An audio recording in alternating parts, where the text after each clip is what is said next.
ನಮಸ್ಕಾರ. ನೀವು ನೋಡ್ತಾ ಇದ್ದೀರಾ ನ್ಯೂಸ್ 18 ಡಿಜಿಟಲ್. ನಾನು ರಘುರಾಜ್. ರಾಜ್ಯ ಸರ್ಕಾರದ ಮಹತ್ವಾಕಾಂಕ್ಷಿ ಯೋಜನೆಗಳಲ್ಲಿ ಮಹಿಳಾ ಸಂಘಗಳಿಗೆ ಶೂನ್ಯ ಬಡ್ಡಿ ದರದಲ್ಲಿ ಸಾಲದ ವಿತರಣೆ ಕಾರ್ಯಕ್ರಮ ಕೂಡ ಒಂದಾಗಿರತಕ್ಕಂಥದ್ದು. ಆದ್ರೆ ಕಳೆದ 1.5 ವರ್ಷದಿಂದ ಕೋಲಾರ ಮತ್ತೆ ಚಿಕ್ಕಬಳ್ಳಾಪುರ ಈ ಒಂದು ಭಾಗದಲ್ಲಿ ಯಾವೊಂದು ಮಹಿಳಾ ಸಂಘಕ್ಕೂ ಕೂಡ ಕನಿಷ್ಠ ಒಂದು ಸಾಲ ಮಂಜೂರನ್ನು ಕೂಡ ಮಾಡಲಾಗಿಲ್ಲ. ಈ ಮೂಲಕ ಈ ಒಂದು ಶೂನ್ಯ ಬಡ್ಡಿ ದರ ಸಾಲ ವಿತರಣಾ ಯೋಜನೆ ಹಳ್ಳ ಹಿಡಿದಿದ್ಯಾ ಅಂತಕ್ಕಂಥ ಒಂದು ಅನುಮಾನ ಇದೀಗ ಕಾಡ್ತಾ ಇರತಕ್ಕಂಥದ್ದು. ವೀಕ್ಷಕರೇ, ಇದ್ರ ಬಗ್ಗೆ ಹೇಳ್ತೀನಿ. ಅದಕ್ಕೂ ಮುಂಚೆ ತಾವು ನ್ಯೂಸ್ 18 ಕನ್ನಡದ ಯೂಟ್ಯೂಬ್ ನ ಚಾನಲ್ ಸಬ್ಸ್ಕ್ರೈಬ್ ಮಾಡಿ, ಜೊತೆಗೆ ಈ ಒಂದು ಸುದ್ದಿಗಳನ್ನ ಶೇರ್ ಮಾಡಿ, ಜೊತೆಗೆ ಫೇಸ್ಬುಕ್ ಮತ್ತೆ ಇನ್ಸ್ಟಾಗ್ರಾಮ್ ಪೇಜ್ ಅನ್ನು ಕೂಡ ಲೈಕ್ ಮಾಡಿ, ಮತ್ತೆ ನಮ್ಮೆಲ್ಲ ಒಂದು ಸುದ್ದಿಗಳನ್ನ ಶೇರ್ ಮಾಡಿ ಅಂತಕ್ಕಂಥ ಒಂದು ಮನವಿಯನ್ನ ಮಾಡ್ತಾ ಇದ್ದೀವಿ. ಹೌದು ವೀಕ್ಷಕರೇ, ಏನು ರಾಜ್ಯ ಸರ್ಕಾರದ ಒಂದು ಮಹತ್ವಾಕಾಂಕ್ಷಿ ಯೋಜನೆ ಆಗಿರ್ತಕ್ಕಂಥ ಈ ಒಂದು ಮಹಿಳಾ ಸ್ತ್ರೀಶಕ್ತಿ ಸಂಘಗಳಿಗೆ ಶೂನ್ಯ ಬಡ್ಡಿ ದರದಲ್ಲಿ ಸಾಲವನ್ನ ವಿತರಣೆ ಮಾಡ್ತಕ್ಕಂಥ ಒಂದು ಯೋಜನೆ ಕೂಡ ಇದೆ. ಆದ್ರೆ ಈ ಒಂದು ಯೋಜನೆ ಅತಿ ಹೆಚ್ಚು ಸದ್ದು ಮಾಡಿದ್ದು ಅಂತಂದ್ರೆ ಅದು ಕೋಲಾರ ಮತ್ತೆ ಚಿಕ್ಕಬಳ್ಳಾಪುರ 2 ಜಿಲ್ಲೆಯಲ್ಲಿ. ಯಾಕೆ ಅಂತ ಹೇಳಿದ್ರೆ ಸುಮಾರು 18,130 ಮಹಿಳಾ ಸಂಘಗಳಿರ್ತಕ್ಕಂಥದ್ದು. ಪ್ರತಿಯೊಂದು ಮಹಿಳಾ ಸಂಘಗಳಲ್ಲಿ ಕನಿಷ್ಠ ಅಂದ್ರೂ ಕೂಡ 10 ಜನ ಇರ್ತಾರೆ. ಒಂದೊಂದು ಸಂಘಕ್ಕೆ ಕನಿಷ್ಠ 5 ಲಕ್ಷ ಸಾಲವನ್ನ ಡಿಸಿಸಿ ಬ್ಯಾಂಕ್ ಇಂದ ವಿತರಣೆ ಮಾಡಲಾಗ್ತಾ ಇತ್ತು. ಆದ್ರೆ ಈ ಒಂದು ಸಾಲವನ್ನ ಮಹಿಳೆಯರಿಗೆ ಶೂನ್ಯ ಬಡ್ಡಿ ದರದಲ್ಲಿ ಕೊಡ್ತಾ ಇದ್ರು ಕೂಡ ಅದರ ಒಂದು ಬಡ್ಡಿಯನ್ನ ರಾಜ್ಯ ಸರ್ಕಾರ ಭರಿಸ್ತಾ ಇತ್ತು. ಆದ್ರೆ ಇತ್ತೀಚೆಗೆ ಈ ಒಂದು ಸಾಲ ವಿತರಣೆ ಕಾರ್ಯಕ್ರಮ ಇತ್ತೀಚೆಗೆ ಬಂದ್ ಆಗಿರೋದ್ರಿಂದ ಖಂಡಿತ ಮಹಿಳೆಯರು ಇದೀಗ ಖಾಸಗಿ ಒಂದು ಫೈನಾನ್ಸ್ ಗಳ ಒಂದು ಮೊರೆ ಹೋಗಿರ್ತಕ್ಕಂಥದ್ದು. ಅಲ್ಲಿ ಅವರಿಗೆ ಕನಿಷ್ಠ ಅಂತಂದ್ರೂ ಕೂಡ ಏನು ಅವ್ರ ಮನೆ ಬಂದಂತೆ ಅವರಿಗೆ ಬಡ್ಡಿಯನ್ನು ಹಾಕಿ ಏನು ಮಹಿಳೆಯರಿಗೆ ಅದು ಬಹಳಷ್ಟು ಒಂದು ಹೊರೆ ಆಗುತ್ತೆ. ಈ ನಿಟ್ಟಿನಲ್ಲಿ ರಾಜ್ಯ ಸರ್ಕಾರ ಏನು ಈ ಹಿಂದೆ ಶೂನ್ಯ ಬಡ್ಡಿ ದರದಲ್ಲಿ ಮಹಿಳಾ ಸಂಘಗಳಿಗೆ ಸಾಲವನ್ನು ಕೊಡ್ತಾ ಇತ್ತು. ಈಗ ಮತ್ತದೇ ಸಾಲ ವಿತರಣೆಯನ್ನ ಮಾಡಬೇಕು ಅಂತಕ್ಕಂಥ ಒಂದು ಮನವಿಯನ್ನ ಈಗ ಮತ್ತೆ ಏನು ಮಹಿಳಾ ಸ್ತ್ರೀಶಕ್ತಿ ಸಂಘದ ಸದಸ್ಯರು ಮಾಡ್ತಾ ಇರ್ತಕ್ಕಂಥದ್ದು. ಆದ್ರೆ ಈ ಒಂದು ಕೋಲಾರ ಮತ್ತು ಚಿಕ್ಕಬಳ್ಳಾಪುರ 2 ಜಿಲ್ಲೆಯಲ್ಲಿ ಸುಮಾರು 18,130 ಸಂಘಗಳೇನಿದೆ. ಈ ಒಂದು ಸಂಘಗಳಿಗೆ ಇದುವರೆಗೂ ಸುಮಾರು 426 ಕೋಟಿ ಒಂದು ಶೂನ್ಯ ಬಡ್ಡಿ ದರದಲ್ಲಿ ಸಾಲವನ್ನು ಕೊಟ್ಟಿರ್ತಕ್ಕಂಥದ್ದು. ಮತ್ತೆ ಇನ್ನುಳಿದಂತೆ ಈ ಒಂದು ಕೋಲಾರ ಮತ್ತು ಚಿಕ್ಕಬಳ್ಳಾಪುರ ಡಿಸಿಸಿ ಬ್ಯಾಂಕ್ ಇಂದ ಸುಮಾರು 1,250 ಕೋಟಿ ಅಂದ್ರೆ ಇಷ್ಟು ದೊಡ್ಡ ಮೊತ್ತದ ಒಂದು ಸಾಲ ವಿತರಣೆಯನ್ನ ಮಾಡಲಾಗಿದೆ. ಆದ್ರೆ ಎಲ್ಲ ಒಂದ್ ಕಡೆ ಈ ಒಂದು ಸಾಲ ಮರುಪಾವತಿ ಆಗ್ತಾ ಇಲ್ಲ ಅನ್ನೋ ಒಂದೇ ಒಂದು ಕಾರಣಕ್ಕೆ ಇದೀಗ ಮಹಿಳಾ ಸಂಘಗಳಿಗೆ ಸಾಲವನ್ನ ಕೊಡ್ತಾ ಇಲ್ಲ. ಮತ್ತೆ ನಾವು ಗಮನಿಸಬಹುದು, ಈ ಒಂದು ಮಹಿಳಾ ಸಂಘಗಳಿರ್ತಕ್ಕ ಸದಸ್ಯರಿಗೆ ಸಾಲವನ್ನ ಕೊಡ್ತಕ್ಕಂಥ ಯೋಜನೆಯ ಒಂದು ಪ್ರಮುಖ ಉದ್ದೇಶ ಏನು ಅಂತ ಹೇಳಿದ್ರೆ ಅದು ಮಹಿಳೆಯರ ಒಂದು ಸಬಲೀಕರಣ.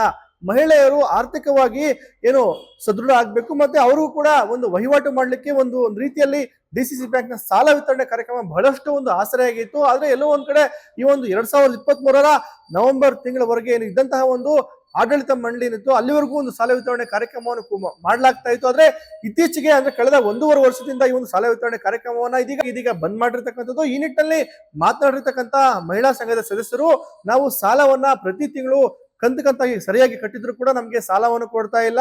ಮತ್ತೆ ಅವ್ರು ಹೇಳೋ ಪ್ರಕಾರವಾಗಿ ಅಂದ್ರೆ ಆ ಒಂದು ಸ್ಥಳೀಯ ಡಿಸಿಸಿ ಬ್ಯಾಂಕ್ ನ ಅಧಿಕಾರಿಗಳು ಹೇಳ್ತಾರೆ ಈ ಒಂದು ಬ್ಯಾಂಕ್ ಇದೀಗ ಬಹಳಷ್ಟು ನಷ್ಟದಲ್ಲಿದೆ, ಮತ್ತೆ ಸಾಲವನ್ನ ಕೊಡ್ಲಿಕ್ಕೆ ಆಗ್ತಾ ಇಲ್ಲ, ಮತ್ತೆ ಕಂತುಗಳನ್ನ ಪಾವತಿ ಮಾಡಿರ್ತಕ್ಕಂಥ ಮಹಿಳೆಯರಿಗೆ ಸಾಲವನ್ನ ಕೊಡಿ ಅಂತಕ್ಕಂಥ ಒಂದು ಒತ್ತಾಯವನ್ನ ಇದೀಗ ಮಹಿಳಾ ಸಂಘದ ಸದಸ್ಯರು ಮಾಡ್ತಾ ಇರ್ತಕ್ಕಂಥದ್ದು.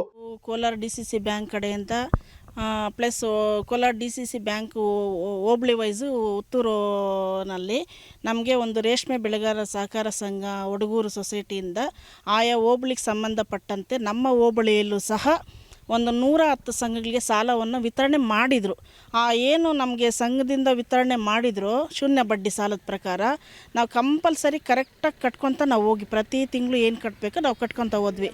ಮತ್ತೆ ಬರ್ತಾ ಅವ್ರೇನಾಯಿತು ಅಂತಂದರೆ ನಮ್ಮ ಸಾಲ ಯಾವಾಗ ತೀರಿಸಿ ಮತ್ತೆ ನಾವು ಮರುಪಾವತಿ ಮಾಡಿ ನಮ್ಗೆ ಸಾಲ ರಿಟರ್ನ್ ಕೊಡಿ ಅಂತ ಪ್ರಶ್ನೆ ಮಾಡಿದಾಗ ಅಲ್ಲಿ ಏನೋ ಒಂದು ಕಡೆ ನಮಗೆ ಲೋಪ ಅಂತ ಗೊತ್ತಾಯಿತು. ಲೋಪ ಏನು ಅಂತ ನಾವು ವಿಚಾರಣೆ ಮಾಡಿ ಕೇಳಿದಾಗ ಇಲ್ಲಿ ಅಮೌಂಟು ನಿಮ್ಮ ಕಡೆಯಿಂದ ನಮಗೆ ಜಮಾ ಆಗಿದೆ, ಜಮಾ ಆದರೂ ಸಹ ನಮ್ಮ ಕಡೆಯಿಂದ ಡಿಸಿಸಿ ಬ್ಯಾಂಕ್ಗೆ ಜಮಾ ಆಗಿಲ್ಲ ಅಂತ ವಿಚಾರ ಗೊತ್ತಾಯಿತು.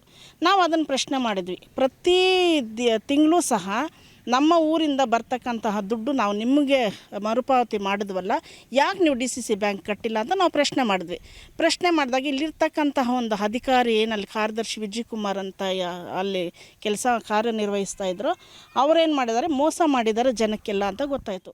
ಇನ್ನು ಕೋಲಾರ ಮತ್ತು ಚಿಕ್ಕಬಳ್ಳಾಪುರ ಡಿಸಿಸಿ ಬ್ಯಾಂಕ್ಗೆ ಇತ್ತೀಚೆಗಷ್ಟೇ ಚುನಾವಣೆ ಆಯಿತು. ಆದ್ರೆ ಈ ಒಂದು ಕೆಲವು ನಿರ್ದೇಶಕರ ಸ್ಥಾನದ ವಿಚಾರವಾಗಿ ಕೋರ್ಟ್ ನಲ್ಲಿ ಇನ್ನೂ ಕೂಡ ವಾದ ವಿವಾದ ನಡೀತಿರೋ ಕಾರಣ ಇನ್ನೂ ಕೂಡ ಅಧಿಕಾರ ಆಡಳಿತ ಮಂಡಳಿ ರಚನೆ ಆಗಿಲ್ಲ. ಆದ್ರೆ ಈ ಒಂದು ಕೋಲಾರ ಮತ್ತು ಚಿಕ್ಕಬಳ್ಳಾಪುರ ಡಿಸಿಸಿ ಬ್ಯಾಂಕ್ ಏನಿತ್ತು, ಹಿಂದೆ ರಾಜ್ಯಕ್ಕೆ ಮಾದರಿಯಾಗಿ ಈ ಒಂದು ಡಿಸಿಸಿ ಬ್ಯಾಂಕ್ ಇತ್ತು. ಸಾಲ ವಿತರಣೆ ಕಾರ್ಯಕ್ರಮಗಳ ಮೂಲಕ ಬಹು ದೊಡ್ಡ ಮಟ್ಟದಲ್ಲಿ ರಾಜ್ಯದಲ್ಲಿ ಸಂಚಲನ ಕೂಡ ಮೂಡಿಸಿತು. ಮತ್ತೆ ಅತಿ ಹೆಚ್ಚು ಒಂದು ಠೇವಣಿಯನ್ನು ಕೂಡ ಸಂಗ್ರಹ ಮಾಡೋದಲ್ಲಿ ಈ ಒಂದು ಡಿಸಿಸಿ ಬ್ಯಾಂಕ್ ಮೂಲಕ ಯಶಸ್ವಿ ಕೂಡ ಆಗಿತ್ತು. ಆದ್ರೆ ಇತ್ತೀಚೆಗೆ ಏನು ಬಹಳ ಒಂದು ಕಾಂಗ್ರೆಸ್ ನಲ್ಲಿ ಇರ್ತಕ್ಕಂತ ರಾಜಕೀಯ ಒಂದು ಬೇಗುದಿ ಏನಿದೆ ಮತ್ತೆ ರಾಜಕೀಯ ಒಳ ಒಂದು ವೈಮನಸ್ಸೇನಿದೆ, ಅದರಿಂದ ಈ ಒಂದು ಬ್ಯಾಂಕ್ ಹೀಗೆ ಮೂಲೆ ಗುಂಪಾಯ್ತಾ ಅಂತಕ್ಕಂಥ ಒಂದು ಅನುಮಾನ ಕೂಡ ಕಾಡ್ತಾ ಇದೆ. ಯಾಕಂತ ಹೇಳಿದ್ರೆ ಕಾಂಗ್ರೆಸ್ ನಲ್ಲೇ ಬಹಳಷ್ಟು ನಾಯಕರ ಮಧ್ಯೆ ಇದೀಗ ಪೈಪೋಟಿ ಇರತಕ್ಕಂಥದ್ದು. ಈ ಹಿಂದೆ ಡಿಸಿಸಿ ಬ್ಯಾಂಕ್ ನ ಅಧ್ಯಕ್ಷರು ಆಗಿದ್ದಂತಹ ಹಾಲಿ ಇದೀಗ ನಿರ್ದೇಶಕರು ಆಗಿರ್ತಕ್ಕಂಥ ಗೋವಿಂದ್ ಗೌಡ ಅವರ ವಿರುದ್ಧವಾಗಿ ಸ್ಥಳೀಯ ಕಾಂಗ್ರೆಸ್ ನಾಯಕರ ಬಹಳಷ್ಟು ಒಂದು ವಾಗ್ದಾಳಿಯನ್ನು ಮಾಡಿದ್ರು. ಮತ್ತೆ ಬ್ಯಾಂಕಿನಲ್ಲಿ ಬಹಳಷ್ಟು ಹಗರಣ, ಕೋಟ್ಯಾಂತರ ರೂಪಾಯಿ ಹಗರಣ ಆಗಿದೆ ಅಂತಕ್ಕಂಥ ಒಂದು ಆರೋಪಗಳನ್ನ ಮಾಡ್ತಾ ಇದ್ರು. ಮತ್ತೆ ಡಿಸಿಸಿ ಬ್ಯಾಂಕ್ ನ ಅಧಿಕಾರಿಗಳು ಹೇಳೋ ಪ್ರಕಾರವಾಗಿ ಈ ಒಂದು ಸಾಲದ ಒಂದು ಮರುಪಾವತಿ ಆಗ್ತಾ ಇಲ್ಲ. ಹಾಗಾಗಿನೇ ಈ ಒಂದು ಸಾಲದ ಮರುಪಾವತಿ ಜವಾಬ್ದಾರಿನ ಯಾರು ಕೂಡ ಹೊತ್ಕೊಳ್ಳಿಕ್ಕೆ ಇದೀಗ ತಯಾರಿಲ್ಲ. ಮತ್ತೆ ಇರ್ತಕ್ಕಂಥ ಆಡಳಿತಾಧಿಕಾರಿಗಳು ಕೂಡ ಏನೋ ಬೇಗ ಬಿಟ್ಟು ಈ ಒಂದು ಕಚೇರಿಗೆ ಭೇಟಿ ಕೊಟ್ಟು ಹೋಗುವಂತದ್ದಾಗ್ತಾ ಇದೆ. ಹಾಗಾಗಿ ಈ ಒಂದು ಬ್ಯಾಂಕಿನಲ್ಲಿ ಮುಂದೆ ಹಣದ ಒಂದು ವಹಿವಾಟು ದುರ್ಬಳಕೆ ಆಗಬಾರ್ದು ಅಂತಕ್ಕಂಥ ನಿಟ್ಟಿನಲ್ಲಿ ಇದೀಗ ಸಾಲ ವಿತರಣೆ ಕಾರ್ಯಕ್ರಮಗಳನ್ನ ಬಂದ್ ಮಾಡಲಾಗಿದೆ ಅಂತಕ್ಕಂಥ ಮಾಹಿತಿ ಇರ್ತಕ್ಕಂಥದ್ದು. ಆದ್ರೆ ಇನ್ನೊಂದು ಕಡೆ ಸರ್ಕಾರದ ಒಂದು ಮಹತ್ವಾಕಾಂಕ್ಷಿ ಸಾಲ ವಿತರಣೆಯ ಒಂದು ಯೋಜನೆ ಆಗಿರ್ತಕ್ಕಂಥ ಶೂನ್ಯ ಬಡ್ಡಿ ದರದ ಸಾಲ ವಿತರಣಾ ಇದೀಗ ಬಂದಾಗಿರೋ ಕಾರಣ ಬಹಳಷ್ಟು ಒಂದು ಅದು ಒಂದು ಪರಿಣಾಮ ಏನಿದೆ ಅದು ಮಹಿಳಾ ಸಂಘಗಳಲ್ಲಿ ಬೀರ್ತಾ ಇದೆ. ಈ ನಿಟ್ಟಿನಲ್ಲಿ ಸರ್ಕಾರ ಮುಂದಾಗಿ ಈ ಒಂದು ಸಾಲ ವಿತರಣೆ ಕಾರ್ಯಕ್ರಮವನ್ನ ಮತ್ತೆ ಪುನರ್ ಆರಂಭ ಮಾಡಬೇಕು ಅಂತಕ್ಕಂಥ ಒತ್ತಾಯ ಕೂಡ ಇರ್ತಕ್ಕಂಥದ್ದು. ಇನ್ನು ಈ ಬಗ್ಗೆ ಮಾತಾಡ್ತಕ್ಕಂಥ ಬಂಗಾರಪೇಟೆ ಕಾಂಗ್ರೆಸ್ ಶಾಸಕರಾಗಿರ್ತಕ್ಕಂಥ ಎಸ್ ಎನ್ ನಾರಾಯಣ ಸ್ವಾಮಿ ಅವರು ಯಾರದೋ ಮೇಲಿನ ದ್ವೇಷದಿಂದ ಈ ಒಂದು ಸಾಲ ವಿತರಣೆ ಕಾರ್ಯಕ್ರಮಗಳನ್ನ ಬಂದ್ ಮಾಡಿರೋದು ಸರಿ ಇಲ್ಲ ಅಂತಕ್ಕಂಥ ಮಾತನ್ನು ಇದೀಗ ಅವರು ಹೇಳಿರ್ತಕ್ಕಂಥದ್ದು. ನನ್ನ ಕ್ಷೇತ್ರದಲ್ಲಿ ಸುಮಾರು 200 ಕೋಟಿ ರೂಪಾಯಿಗಳನ್ನು 50-60 ಸಾವಿರ ಮಹಿಳೆ ಕುಟುಂಬಗಳಿಗೆ ಬಡ್ಡಿ ಇಲ್ಲದೆ ಸಾಲವಾಗಿ ಕೊಟ್ಟಿದ್ದರು. ಹಾಗೆಯೇ ಅನೇಕ ರೈತರಿಗೆ ಸೊಸೈಟಿಗಳ ಮುಖಾಂತರ VSSN ಮುಖಾಂತರ ಸೊಸೈಟಿಗಳಿಗೆ ಕೂಡ ಅವರು ರೈತರಿಗೆ 3 ಲಕ್ಷ ಒಳಗಡೆ ಬಡ್ಡಿ ಇಲ್ಲದೆ ಸಾಲ ಕೊಡೋಂಥ ಕೆಲಸವನ್ನು ಕೂಡ ಮಾಡಿದ್ರು. ಎಲ್ಲೆಲ್ಲಿ ಸೊಸೈಟಿಗಳು ಮಂಕಾಗಿದ್ವು, ಈ ಮಹಿಳೆಯರ ಸಾಲ ಮತ್ತು KCC ಸಾಲ ಬಂದ ಮೇಲೆ ಬಹಳ ಚೇತರಿಸ್ಕೊಂಡು ಆಕ್ಟಿವ್ ಆಗಿ ಕೆಲಸ ಮಾಡಲಿಕ್ಕೆ ಪ್ರಾರಂಭ ಮಾಡಿದ್ರು. ಇದು DCC ಬ್ಯಾಂಕ್ ಅವಧಿ ಮುಗಿದು ಚುನಾವಣೆ ಆಗಲಿಕ್ಕೆ 1-2 ವರ್ಷ ತಡ ಆದಾಗ ಇವತ್ತು ಸಂಪೂರ್ಣವಾಗಿ ಯಾವುದೇ ಮಹಿಳೆಯರು ಕೂಡ ಹಣ ಕಟ್ತಾ ಇಲ್ಲ. ಒಬ್ಬ ಮಹಿಳೆಯರಿಗೆ ಒಬ್ಬ ರೈತರಿಗೆ ಸುಮಾರು 2 ವರ್ಷಗಳಿಂದ 100 ರೂಪಾಯಿ ಹಣ ಕೂಡ ಸಾಲ ಸಿಗ್ತಾ ಇಲ್ಲ. ಇವತ್ತು ನೊಂದ ಜನ, ರಾಜಕಾರಣಿಗಳು, ಅಪವಾದಗಳೆಲ್ಲ ಸಾವಿರ ಬಂದರೂ ಕೂಡ ನಾನು ಸಂಪರ್ಕ ಮಾಡೋ ಸಂದರ್ಭದಲ್ಲಿ ನನ್ನ ಭಾಗದ ಎಲ್ಲ ಮಹಿಳೆಯರು ಬಂದು ನನ್ನ ಪ್ರಶ್ನೆ ಮಾಡ್ತಾರೆ, ಸರ್ ಸೊಸೈಟಿಯವರು ನಮಗೆ ಸಾಲ ಕೊಡ್ತಾ ಇಲ್ಲ, ನಾವು ಹಣ ಕಟ್ಟಿದ್ದೇವೆ, ನಮಗೆ ಸಾಲ ಕೊಡ್ತಾ ಇಲ್ಲ, ದಯವಿಟ್ಟು ಹಣ ಕೊಡಿಸಿ ಅಂತ ಅವ್ರು ಕೇಳ್ತಾರೆ. ರೈತರು ಬಂದು, ಸರ್ ನಾವು ಇವತ್ತು ಬೆಳೆ ಮಾಡಬೇಕು, ನಾವು ಸೊಸೈಟಿಗೆ ಹಣ ಕಟ್ಬಿಟ್ಟಿದ್ದೀವಿ, ನೀವು ಕೊಡ್ತೀರಿ ಅಂತ ಕೊಡ್ತಾ ಇಲ್ಲ ಅಂಥೇಳಿ ಅನೇಕ ರೈತರು ಕೂಡ ನನ್ನ ಬಳಿ ಬಂದು ದುಃಖವನ್ನು ತೋಡ್ಕೊಳ್ತಾರೆ. ವ್ಯಕ್ತಿ ಮೇಲೆ ನಾವು ಇವತ್ತು ಟಾರ್ಗೆಟ್ ಮಾಡ್ತಾ ಸಂಸ್ಥೆಗಳನ್ನು ಹಾಳು ಮಾಡಬಾರ್ದು. ನಿಜವಾಗ್ಲೂ ಕೂಡ ಹಾಗಿದ್ದರೆ ಎನ್ಕ್ವೈರಿಗಳು ಮಾಡಿಸ್ಲಿ, ನಾವು ಬೇಡ ಅಂತ ಹೇಳೋದಿಲ್ಲ. ಯಾರೇ ತಪ್ಪು ಮಾಡಿ ಸಾರ್ವಜನಿಕರ, ರೈತರ, ಬಡವರ ಹಣವನ್ನು ಯಾರೇ ತಿದ್ದಿದ್ರೂ ಕೂಡ ಸಾರ್ವಜನಿಕರ ಹಣವನ್ನು ಪೋಲು ಮಾಡಿದರೆ ಯಾವುದೇ ಮಟ್ಟ ತನಿಖೆಯನ್ನು ಬೇಕಾದ್ರೆ ಮಾಡಿಸ್ಲಿ. ಒಟ್ಟಾರೆಯಾಗಿ ಕೋಲಾರ ಮತ್ತು ಚಿಕ್ಕಬಳ್ಳಾಪುರ ಡಿಸಿಸಿ ಬ್ಯಾಂಕ್ ಇಂದ ಸಾವಿರಾರು ಮಹಿಳೆಯರಿಗೆ ಇದೀಗ ಸಾಲ ವಿತರಣೆಯನ್ನ ಮಾಡಲಾಗಿದೆ.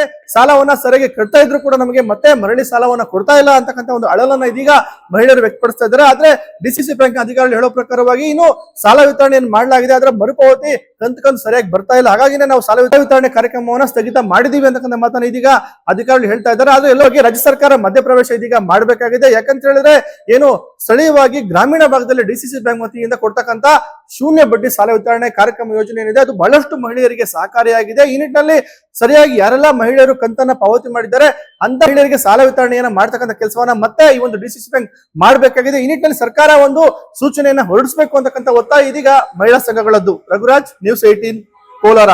ನಿರ್ಭೀತ, ನಿಷ್ಪಕ್ಷಪಾತ, ವಿಶ್ವಾಸಾರ್ಹ ಸುದ್ದಿಗಳಿಗೆ ಮತ್ತೊಂದು ಹೆಸರಾಗಿರೋ ನ್ಯೂಸ್ 18 ಕನ್ನಡ ಈಗ ಆಪ್ನಲ್ಲೂ ಲಭ್ಯ ಇದೆ. ದಯವಿಟ್ಟು ಇಲ್ಲಿರೋ QR ಕೋಡ್ ಅನ್ನ ಸ್ಕ್ಯಾನ್ ಮಾಡಿಕೊಂಡು ಆಪ್ ಡೌನ್ಲೋಡ್ ಮಾಡೋದಕ್ಕೆ ಮರಿಬೇಡಿ. ನಿಮ್ಮ ಬೆಂಬಲ ಹೀಗೆ ಸದಾ ನಮ್ಮೊಂದಿಗಿರಲಿ.